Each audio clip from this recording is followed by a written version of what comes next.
माणगावजवळ कळमजे परिसरात आज सकाळी भीषण अपघात झाला।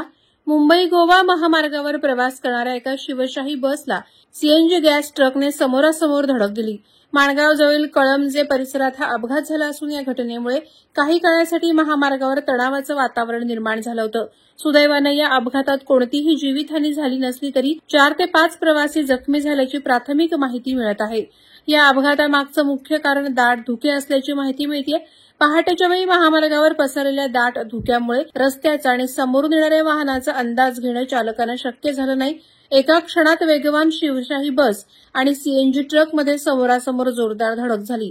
धुक्याच्या पडद्याआड झालेला हा अपघात इतका अचानक होता की दोन्ही वाहनांच्या चालकांना नियंत्रण मिळवण्याची संधीच मिळाली नाही। ही धडक इतकी जोरदार होती की धडकेचा आवाज दूरपर्यंत गेला। धडकेनंतर शिवशाही बसच्या पुढील भागाचे आणि सीएनजी ट्रकाचे मोठे नुकसान झाले। विशेष म्हणजे अपघातात सीएनजी गॅस ट्रक असल्याने परिसरातील नागरिकांमध्ये काही काळ भीतीचं वातावरण होतं। या भीषण धडकेत शिवशाही बसमधील साधारण 4 ते 5 प्रवाशांना दुखापत झाली आहे। अपघातानंतर लगेचच स्थानिक नागरिकांनी घटनास्थळी धाव घेऊन मदत कार्य सुरू केलं। जखमी झालेल्या प्रवाशांना तातडीनं जवळच्या रुग्णालयात हलवण्यात आलं असून त्यांच्यावर उपचार सुरू आहेत। वेळीच मदत मिळाल्यामुळे मोठी दुर्घटना टळली असली तरी या अपघातामुळे मुंबई-गोवा महामार्गावरील काही काळ वाहतूक विस्कळीत झाली होती। वादळवारा लाईव्हसाठी प्रसाद गोरेगावकरसह प्रमोद जाधव, माणगाव।